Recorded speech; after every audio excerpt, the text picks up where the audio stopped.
Hi, Dr. Winchester. Sorry for turning in this assignment so late, but hopefully you will enjoy my presentation that I have for you. Okay, so as a biology teacher, a common theme that I see amongst students is scientific misconceptions. So kids a lot of times will hear myths or old wives' tales and take them as fact. They don't question them, they don't try to understand like a deeper meaning, or they just take them as is, like things that you hear growing up. One time when I was little, my brother told me that your blood is actually blue in your body, and then when it hits the air, it turns red because of the oxygen. Obviously, this is not true, but you would be surprised talking to students that they actually do believe ideas such as this. So one of my main goals as a biology teacher is to try to rearrange student thought. I don't want my kids to just hear these ideas and believe them off the bat. I want them to question things and actually use a scientific method to understand. So here's what scientific misconceptions are. They're just preconceived ideas or notions that are incorrect that maybe society tells them, or even parents. Parents sometimes can be a source of misinformation. And these are just ideas that students believe and take with them throughout their lives. And I'm hoping that some of these strategies I have will be able to reconstruct the mindset of my students. So the first strategy that I would like to do is to sensitize students to misconceptions. The second thing I would like to do is to discuss a specific incidence of misconception. And then the third strategy would be, I want my students to be more of a questioner. I want them to have a different perspective when they hear information, and not just to take it as is and to question items. Okay, so the first strategy is to sensitize students to misconceptions. So first I would just list a bunch. There's several here, like humans only use 10% of their brain, which is wrong. Bats are blind, that's wrong. There are even cultural misconceptions, like there's ideas about Middle Eastern people or different races, different ethnicities that need to be shut down. These ideas don't need to be keep getting passed along. Hearing these myths and old wives' tales is almost like gossip. There's no scientific research or factual information that supports them. Like they're easily debunked, but people still keep repeating them, and this is something that I don't want going on in my classroom. So I want my students to understand the scientific method, but not just in a lab or like learning about enzymes or something. I want them to take the scientific method into their everyday life. When they hear misinformation or something that they even think might be incorrect, like gossip or something, I want them to question it and go along with the scientific method. So that could be in any situation that they hear information and they believe it to be untrue. Don't just take facts or information that you hear amongst people as is. Okay, so the second strategy, and this is one that really intrigues me and interests me, and I hope it would amongst my students as well, would be to discuss a specific misconception.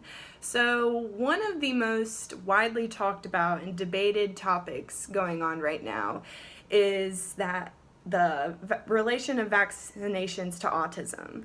Some of the things that I have heard from students are just absolutely mind-boggling.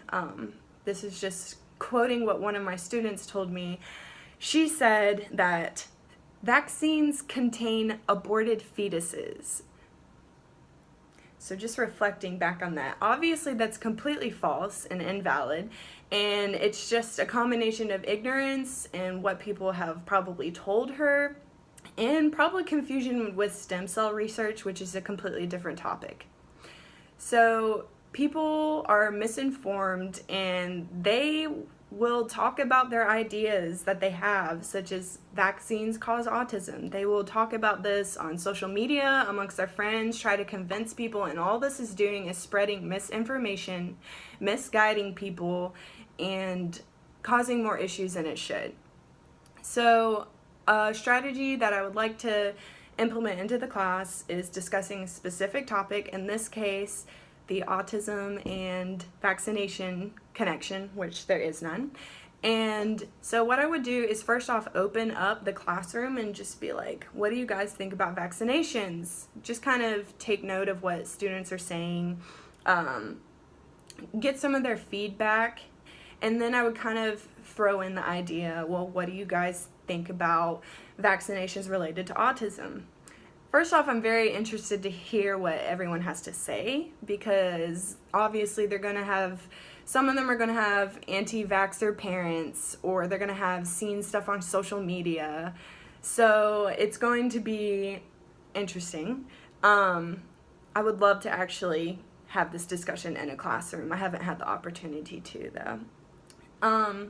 After the students discuss and debate their ideas on autism and vaccinations, after they debate and discuss this for a while, I would actually re-implement the correct information. I would present a lesson to them explaining that vaccinations do not cause autism. There is no scientific link. The doctor who proposed the article relating autism and vaccinations, actually his whole research got debunked and he lost his certification and everything. So I would show my students the correct information. I don't want to leave them hanging in their thoughts. I want them to actually understand and know what is correct. So this is just a specific example, but I could use many other scientific misconceptions in the classroom for this. Okay, and the third strategy is something that I have to implement each and every day in my classroom. I want my students to ask questions. I don't care how dumb or silly you might feel asking about a question, I want you to ask it. And this goes for not just in the classroom and in school, but throughout the rest of your life, at your job, in social experiences. If you ever hear something and it doesn't quite sound correct, even if the person is trying to convince you, question them. Be like, where did you get your resources? Who told you this? Did you experience this? Did you see this happen? I think it's just something that we don't emphasize enough with students. We tell students or kids not to lie, but we don't teach students how to combat when others are lying to them. It's easy to just tell students not to lie, but that's still going to happen. So I, as a teacher, want my kids to be able to defensively combat when people are lying to them.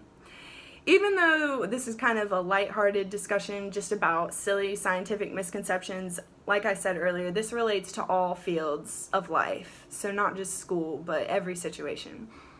So I want my students to be able to feel comfortable asking questions. I want to encourage them asking questions. Whenever they hear information, don't just take it as is. Try to find a deeper understanding in the information. So overall, I hope that this presentation makes sense. It was kind of thrown together, so I apologize for that. But yeah. So, thank you.